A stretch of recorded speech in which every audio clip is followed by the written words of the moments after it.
Bien, nous allons vous demander de vous rapprocher. Comme nous sommes pas nombreux, qu'on se mette tous par ici comme ça. On se met tous ici ensemble. Bien, nous sommes ce matin ici pour commémorer les centenaires du père fondateur de l'Union de Notre-Dame, Henri Caffarel, le père centre de la rencontre avec le Christ du Père Henri Cavaret. Et ce débat sera animé par trois couples. Il y a le couple Soula-Lodinga, Julienne et Samuel, qui sont les couples coordonnateurs des associations des amis du Père Henri Cavaret. Donc, ils vont nous parler de tout ce qui est biographie, vocation, mission, les œuvres du Père Henri Cavaret. Après, ils auront la parole pour se présenter davantage. Il y a le couple Tchetlami Tao Halia, Pélagie et Lyon, qui sont les couples responsables du secteur du Tchad. Ils vont nous entretenir sur la vie, la pensée du Père Henri Cavaret. Nous aurons le troisième intervenant, le couple Sibé, Virginie et Narcisse, qui sont les responsables de la communication du secteur du mouvement des Indes dans le monde et du Tchad. Ils vont nous entretenir sur le mouvement dans le monde et au Tchad. Après les interventions des trois couples, nous aurons des témoignages et aussi quelques temps de parole, d'éclaircissement s'il y en a. Et on va finir avec la prière. Nous sommes le couple Toka, Urbain et merci. Nous allons inviter le couple Soula-Lodinga, Julienne et Samuel à commencer.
et se retire dans la maison de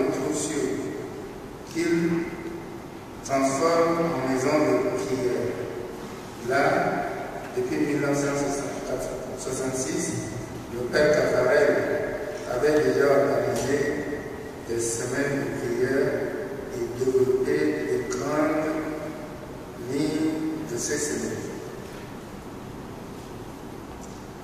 En 1945, il a fondé, entre autres, la revue L'Anneau d'Or sur la spiritualité conjugale et familiale, qui a eu un grand impact, qui a été largement diffusé dans le milieu catholique, surtout en France, jusqu'à sa disparition en 1967.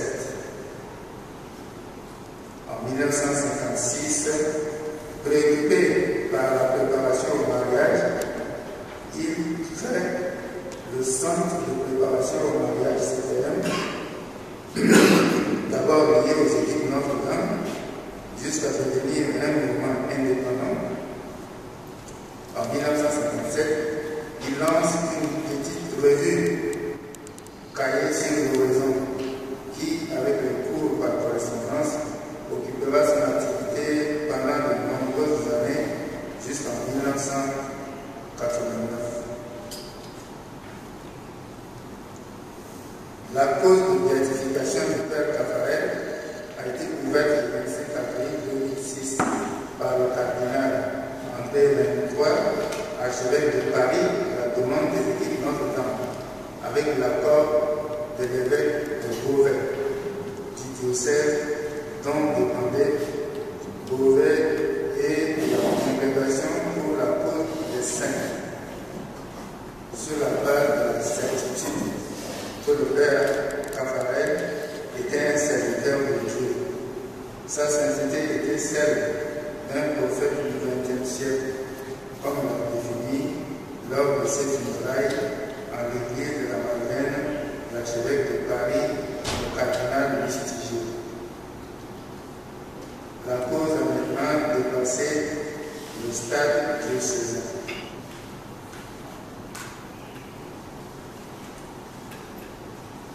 Le père Caffarel est aussi père de plusieurs œuvres pleines de vie. Les équipes Notre-Dame, nées en 1939, elles comptent actuellement plus de 70 000 couples répartis sur 92 pays. Ce sont les chiffres de 2017. La fraternité Notre-Dame de la Résurrection, mouvement de peuple consacré, né en 1943, fort de 300 membres. Espérance et vie, mouvement pour les premiers temps du veuvage. Les intercesseurs qui prient, jeunes, offrent leur vie quotidienne. Le père Henri Caffarel est aussi à l'origine, avec l'aide du père Pierre Jeudi et du père Alphonse Déby, des centres de préparation pour le mariage. La maison de prière de Clôture, ce centre eut un développement immense pour ceux qui souhaitaient apprendre à prier. Cette œuvre se poursuit à travers les propositions faites par les équipes Notre-Dame à la maison du couple à Massavielle, à Saint-Prix, Val-d'Oise, et surtout par l'importance donnée à la prière intérieure dans les équipes et les écoles de prière.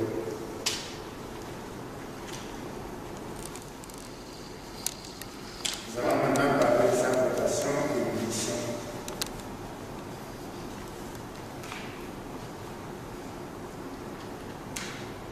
Le document rédigé par l'équipe responsable internationale,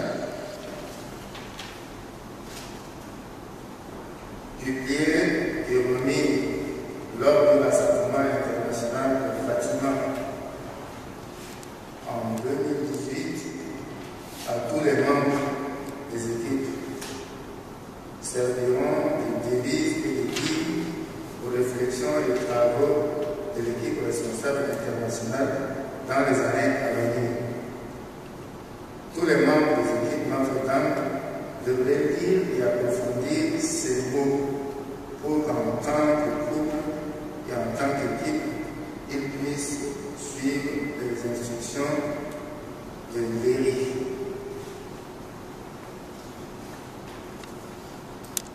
Léry, tant que l'équipe responsable internationale.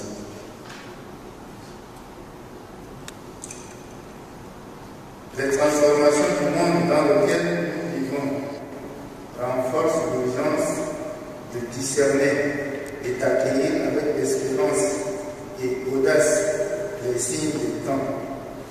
Les équipes Notre-Dame, présentes dans le monde entier et rassemblées à l'occasion de ce 12e Rassemblement international à Fatima, ne sauraient s'y soustraire.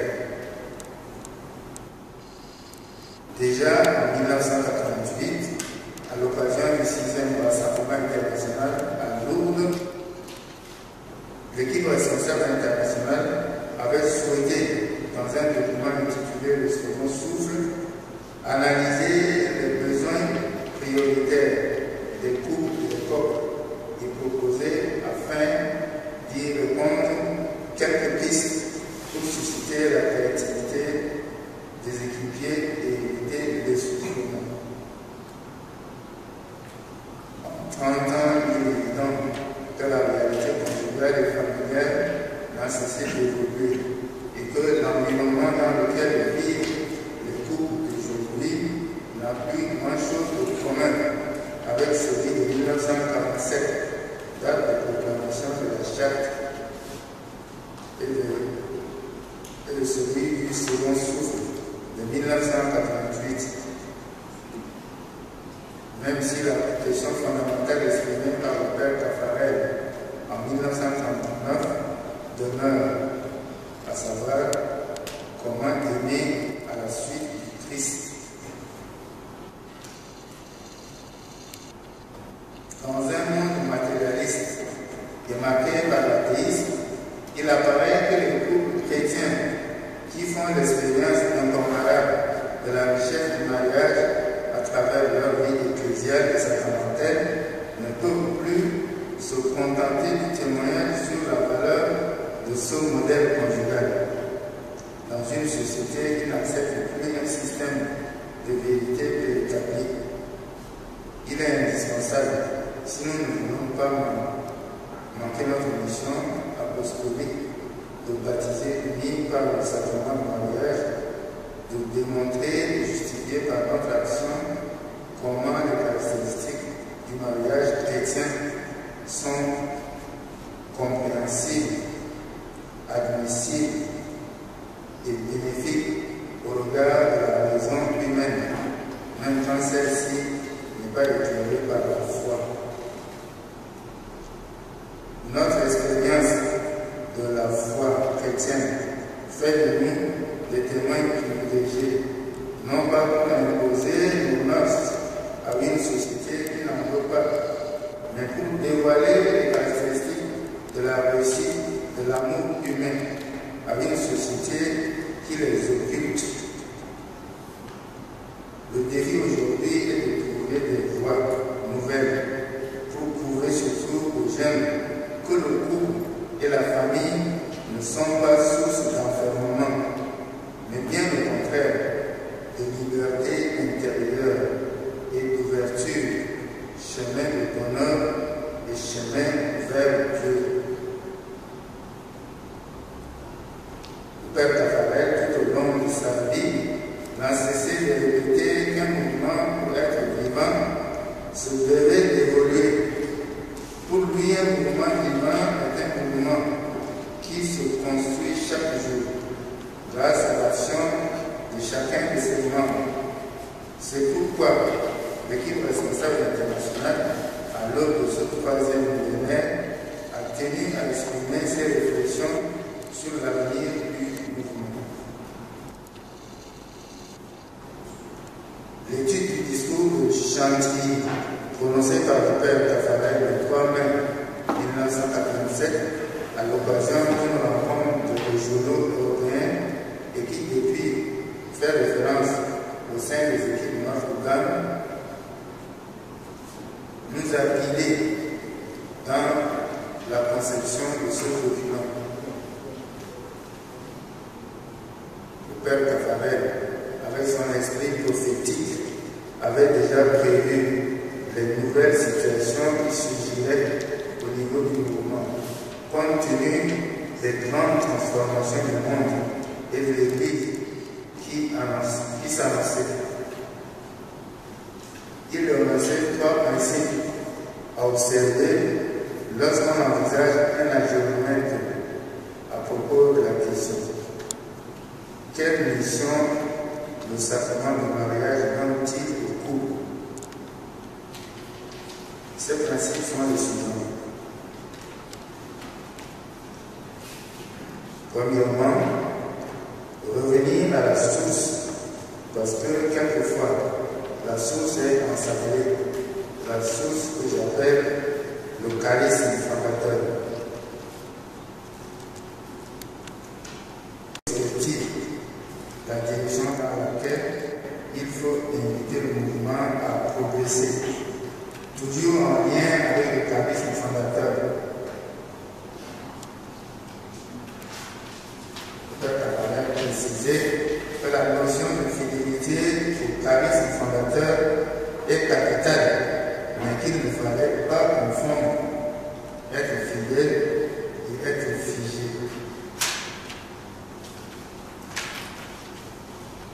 Dans une première partie, nous irons donc à la source comme nous y invite le Père Caffarel pour distinguer les éléments immuables de la vocation et de la mission liée au charisme fondateur. Des marges de liberté pour répondre aux défis de notre époque. La deuxième partie de ce document s'efforcera de mettre l'accent sur les traits essentiels du changement d'époque que nous sommes en train de vivre, tant positif que négatif. Avec l'aide et le soutien du mouvement, je souhaite au sein de l'Église être force de proposition et acteur dans le cadre de la spiritualité conjugale, noyau central du charisme fondateur. Adressé à l'Église universelle. Je vous remercie. Nous remercions le couple Soudan-Mondial qui nous a donné la mission du Père. Nous allons passer au couple Tchedlan Tano, Pélagie et Léon, les responsables de l'équipe de Tabella qui vont nous entretenir sur la vie, la pensée du Père Caffarel. Merci, monsieur le modérateur. Nous n'allons pas être aussi longs que notre prédécesseur, parce qu'il a déjà posé vraiment tout sur le Père Caffarel. Car cela ne tient que nous allons nous entretenir sur la vie de Père Caffarel. Cette vie est orientée en trois périodes. La première période concerne les fondations. Les fondations, c'est de 1939 en 1949. Henri Caffarel répond à l'appel de couple voulant vivre le sacrement du mariage. L'exigence de sainteté vous concerne. Pour y répondre, vous avez un sacrement à vous, celui du mariage, dit-il. Le nombre des équipes de foyer augmente. Une orientation spirituelle est donnée, de plus en plus claire à mesure qu'avance la découverte de la grâce du mariage.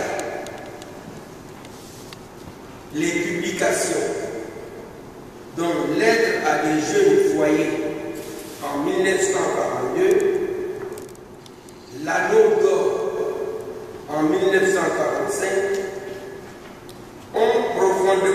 apporté de très nombreux couples et leur retentissement a largement dépassé les équipes. Le père Caffarel voulait être compris de tous pour que la grâce de l'amour de Dieu puisse être active en tous. Il voulait que tous comprennent la grandeur du mariage. L'enjeu est toujours actuel. Un moment décisif dans l'action du père Caffarel a été l'écriture et la mise en œuvre en 1947 de la charte des équipes Notre-Dame. Les moyens donnés par la charte sont exigeants. Les points concrets d'effort, notamment le devoir de s'asseoir, sont caractéristiques de la vie quotidienne des couples. Ayant saisi l'esprit des équipes, vous n'aurez pas de peine à consentir à leur discipline, dit le père Caffarel. Vivre l'évangile dans la vie de couple, tel est le chemin de sainteté. En cette même période, deux fondations nouvelles voient le jour. Le mouvement de vœux, appelé Espérance de vie, et la fraternité Notre-Dame de la Résurrection, institut séculier de vœux. Comme toujours, il n'a pas l'idée de ses fondations. On vient le voir et on lui expose le désir d'une vie saine. Alors, il discerne, il encourage, il accompagne. Deuxième période, le temps du mûrissement, 1950-1973.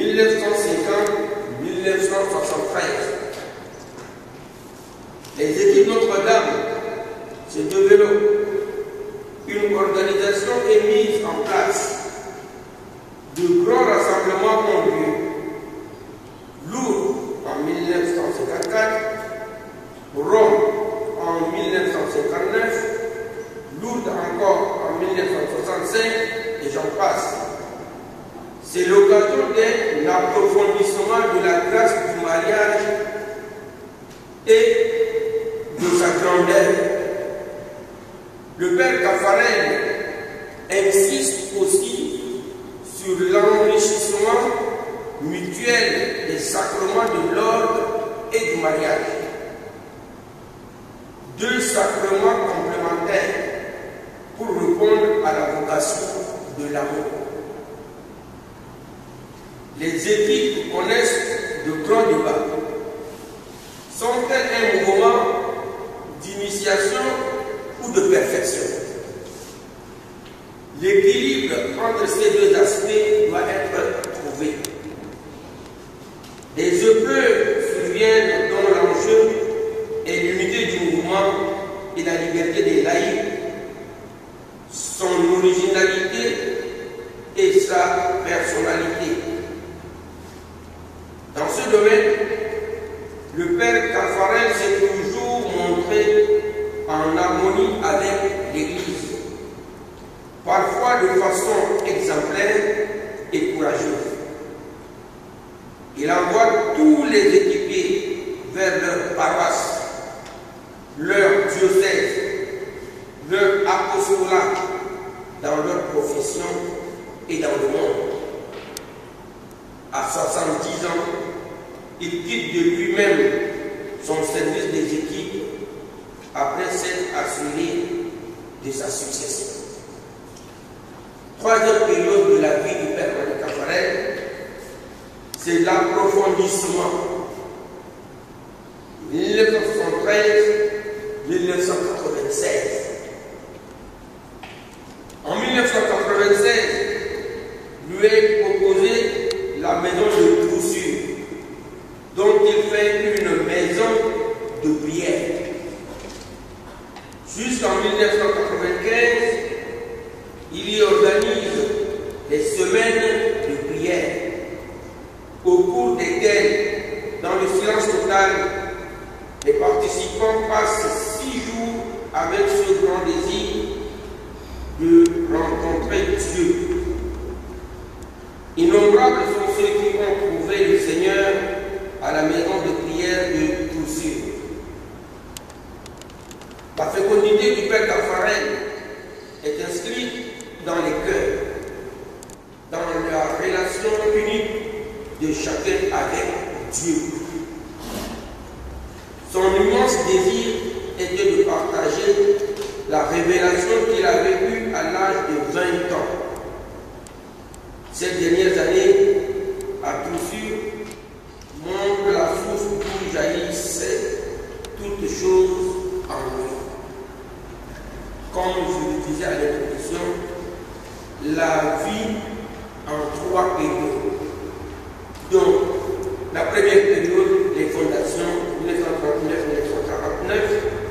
La deuxième période, le temps du mûrissement, le mûrir, 1950-1973. Et la troisième période, l'approfondissement, 1973-1996. Qu'en est-il alors de la pensée du Père Henri Taffarel? C'est notre deuxième sujet. Mars 1923, mars 2023, nous rendons grâce à Dieu pour le 100e anniversaire de l'appel du Père Henri Taffarel. Sa pensée est une pensée incarnée.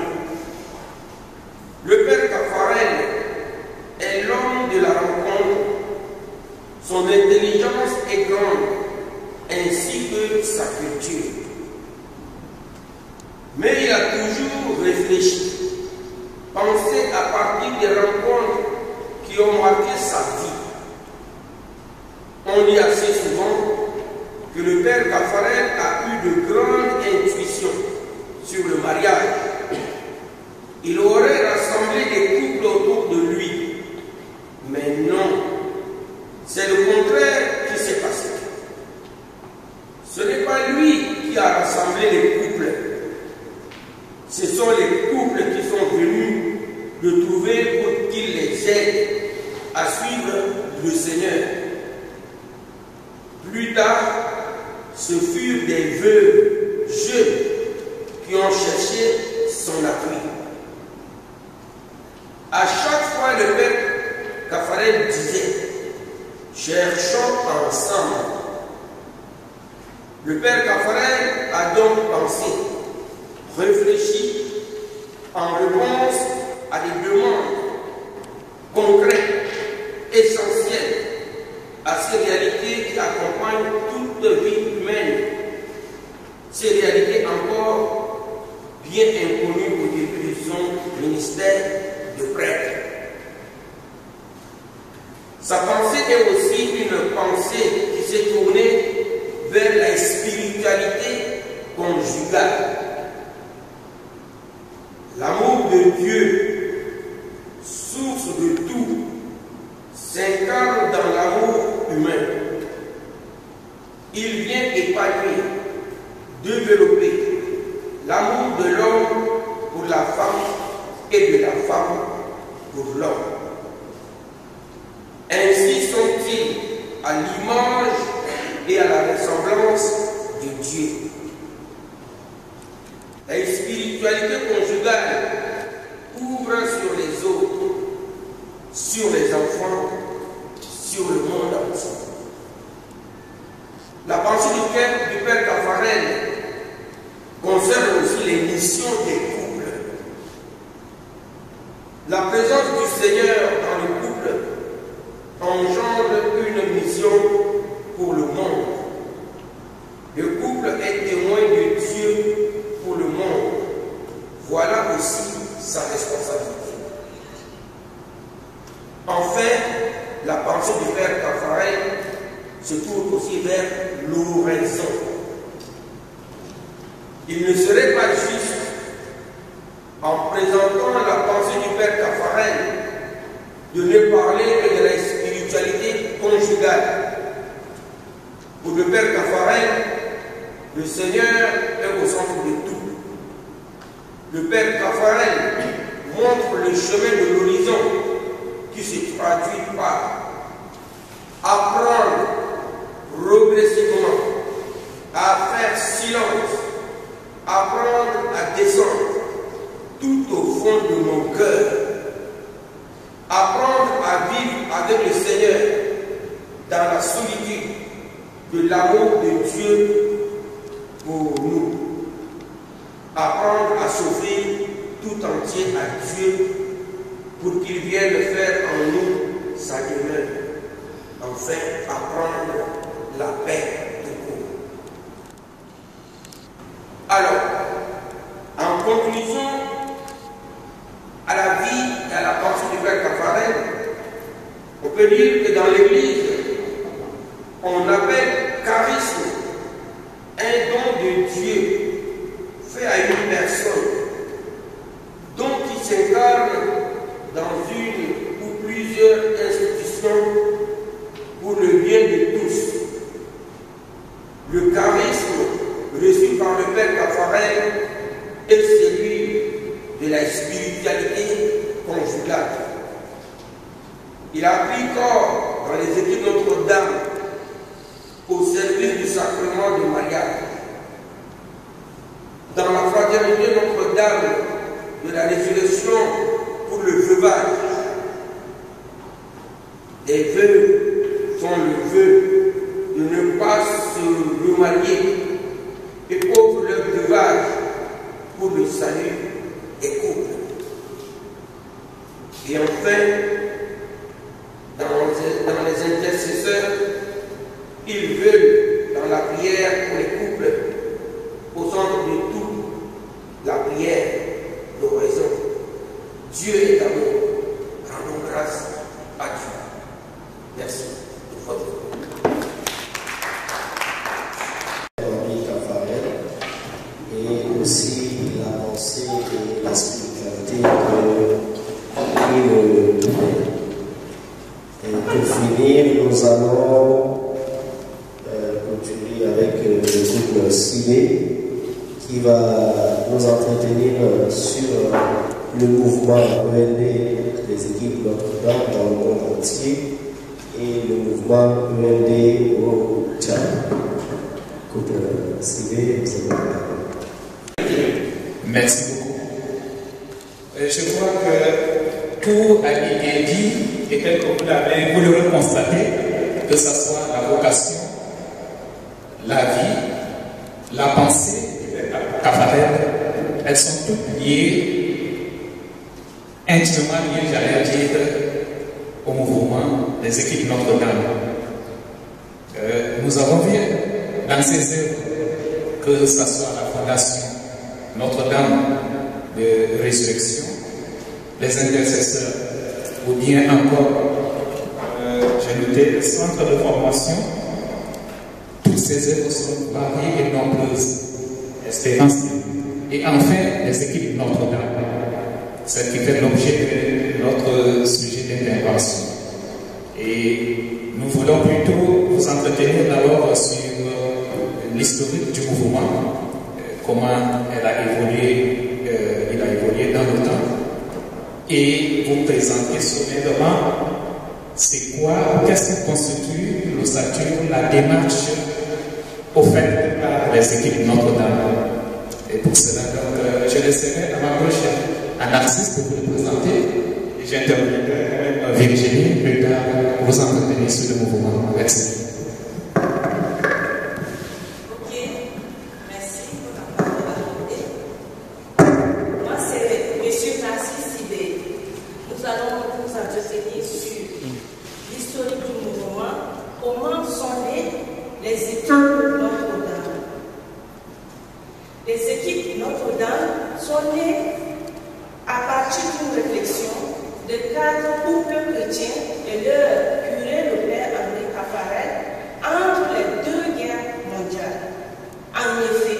En 1938, un jeune prêtre Paris, Henri Caffaret, reçoit la visite d'une jeune femme malienne qui désirait recevoir des conseils sur la vie spirituelle de son couple. Il lui suggère alors qu'il sera bon que son mari puisse aussi entendre les mêmes conseils. Ainsi, quelques jours plus tard, cette jeune femme revient cette fois-ci accompagnée de son mari. Ne souhaite pas être le seul à bénéficier de conseils sacerdotaux. Ce couple demandait alors au père Caffaret qu'il pouvait proposer à d'autres gens comme eux de venir aussi suivre. C'est ainsi qu'il lui présentait 3 autres couples chrétiens convaincus. Il lui demandait de les guider dans leur recherche pour vivre leur amour à la lumière de la foi chrétienne. Cherchons ensemble un chemin pourquoi ne pas se réunir pour mener ensemble une recherche sur le mariage chrétien. Leur répondit le frère Caffaret. Et c'est ainsi que fut lancé le projet de se réunir pour mener ensemble une réflexion sur le mariage.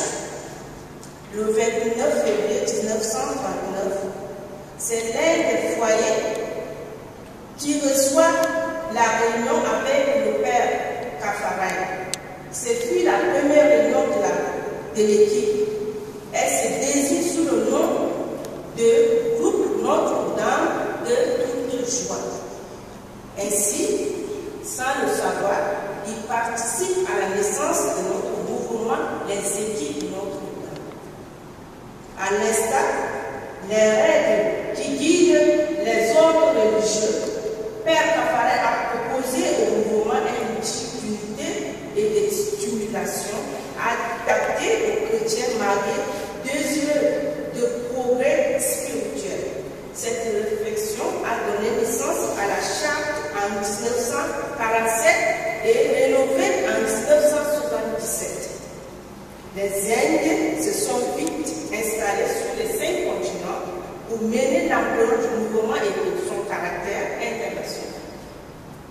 Le 25 février 2019, à la commémoration des 80 ans de la première réunion, cela a été une action de grâce de célébrer le mouvement qui se trouve dans plus de 90 pays, ressemblant près de 13 600 équipes de base, 69 000 couples et presque 10 000 conseillers spirituels CS ou accompagnés spirituels AS. Les équipes Notre-Dame sont organisées en secteurs, régions et super-régions.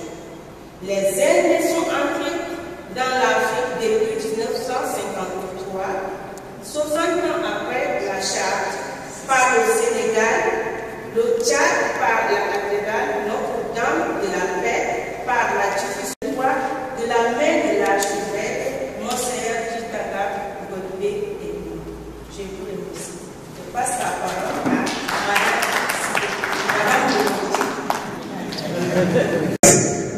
Et vous l'aurez constaté que le mouvement est arrivé, soit ou annoncé sur notre terre du Tchad le 24 mars 2014, soit exactement 9 jours aujourd'hui, plutôt, nous sommes le 25, donc exactement 9 ans, nous voilà aussi rassemblés pour parler de ce mouvement.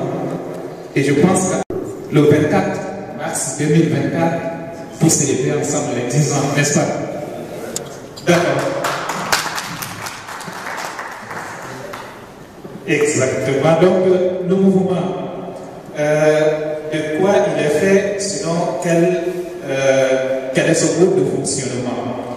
Le nom, on parle des équipes Notre-Dame. Donc, le nom même déjà fait savoir ou énonce le mouvement. Donc, il est constitué par des équipes. Et c'est quoi une équipe? Une équipe, c'est un regroupement de entre 5 ou 7 couples mariés. c'est-à-dire ayant la grâce du sacrement du mariage, et un prêtre ou un religieux qui lui sert d'un accompagnateur spirituel. Cette équipe est menée ou un autre couple au sein de l'équipe plutôt est au service, on ne parle pas de responsabilité, mais au service de l'équipe et est appelé le couple responsable d'équipe, CRE. Voilà ce que nous appelons les regroupements selon l'équipe de travail. Et comment travaille cette équipe ainsi formée de 4 ou 5 couples plus un religieux?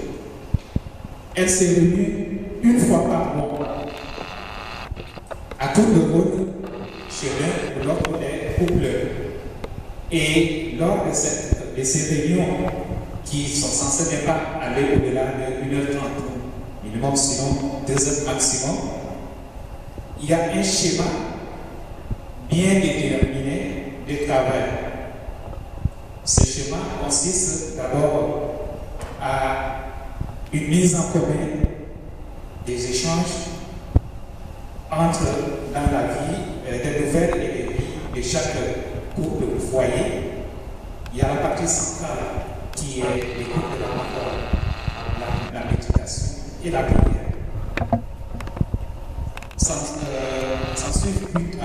S'ensuit dans la troisième partie le partage. Le partage se fait autour des points concrets d'effort. Nous y reviendrons. Et enfin, on parle des échanges de vues où chaque couple est appelé à se prononcer sur un thème bien précis qu'il a préalablement bien préparé. C'est ainsi que se déroulent les réunions en équipe une fois dans le mois. En troisième partie, je voudrais maintenant venir en quoi constitue donc cette mystique des équipes Notre-Dame. C'est ce qui constitue le pilier du mouvement. Cela est résumé, on a parlé de la charte tout à l'heure dans toutes les interventions.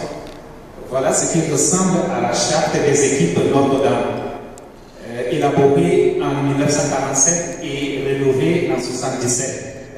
Tel que cela a été adopté, tient lieu effectivement de la constitution du mouvement.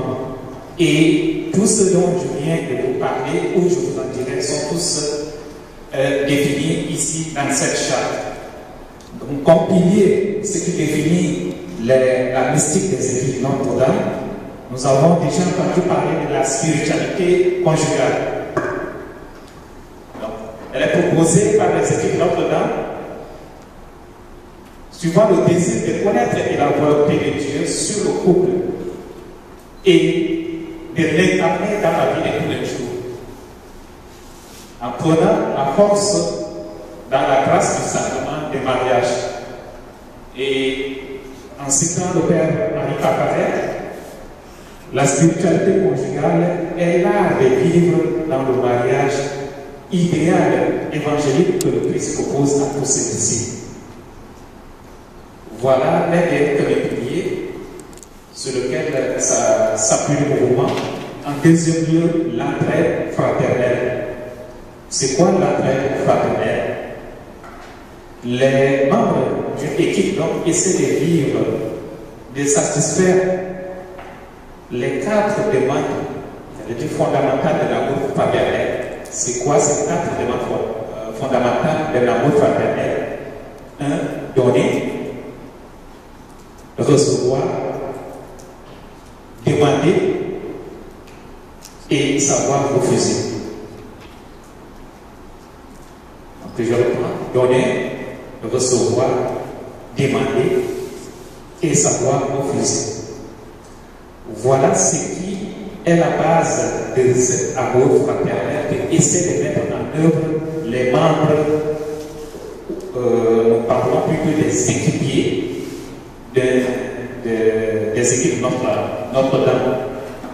L'entraide fraternelle, donc, se vit au sein, déjà, dans le couple et en équipe. Elle se vit tout autant sur le plan matériel que sur le plan spirituel. En effet, il n'y a pas d'entraide spirituelle. Il n'y a pas d'entraide spirituelle possible sans une entraide matérielle. Et spirituellement, l'entraide est axée sur approfondir la foi, l'entraide sur le chemin de la sainteté et l'entraide dans la prière. Le troisième pilier, les points concrets et forts.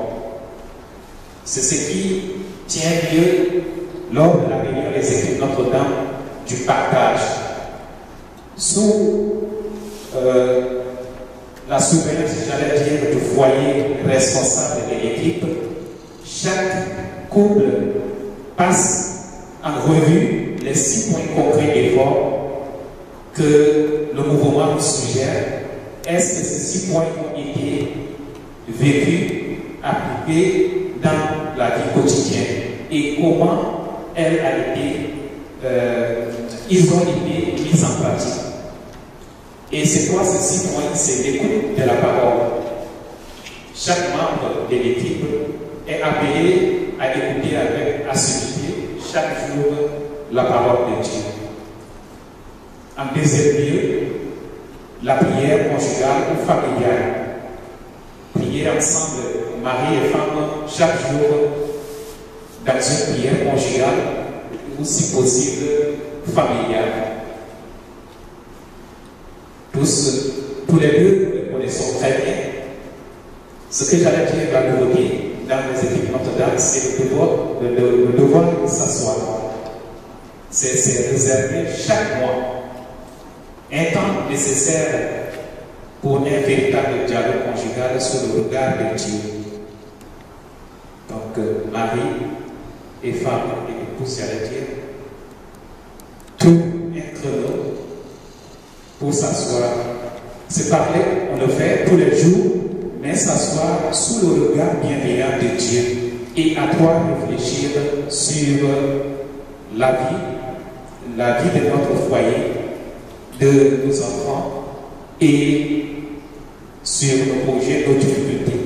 C'est cela que nous appelons ce devoir qui doit être fait au moins une fois dans le mois.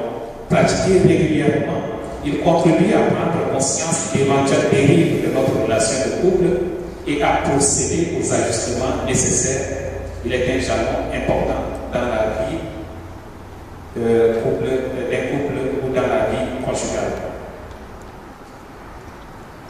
En lieu, la règle de vie, généralement issue de cette science de devoir de s'asseoir, elle consiste à se fixer une règle de vie qui est une invitation à travailler à l'unification de tous les aspects de notre vie sous le regard du Seigneur.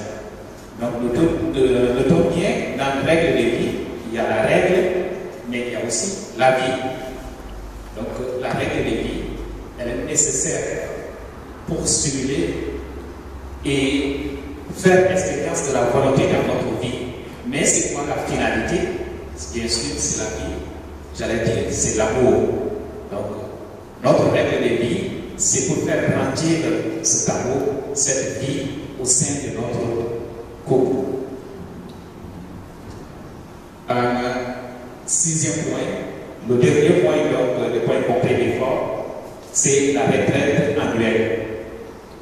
Donc, chaque année, il y a un temps de retraite déterminé.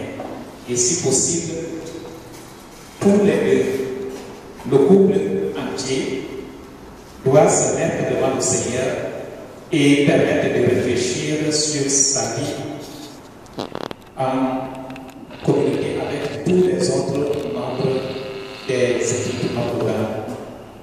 Habituellement, nous le faisons vers le milieu de l'année, le mois de juillet ou août, dans le centre d'été à Bakara. Donc, il est un devoir de tous les membres de se retirer faire ce temps possible et réfléchir sur la vie conjugale. Ainsi, j'en ai fini avec les 6 points complets d'effort qui constituent le pilier des études Notre-Dame. Pour finir,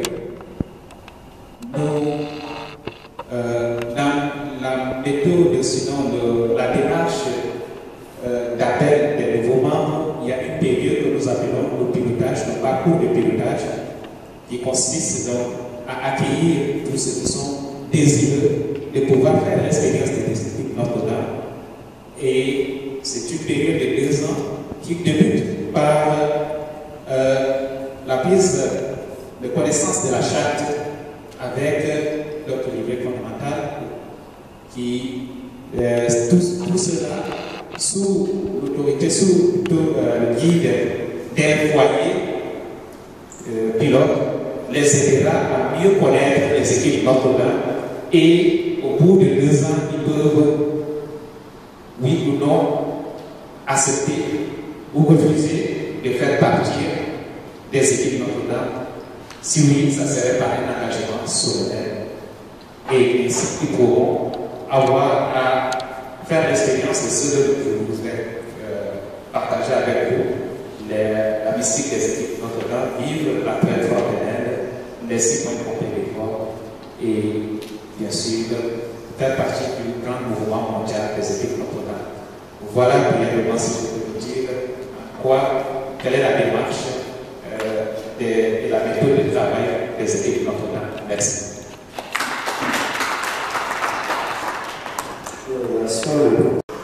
Le couple Béral et M. Elias Tutoudi.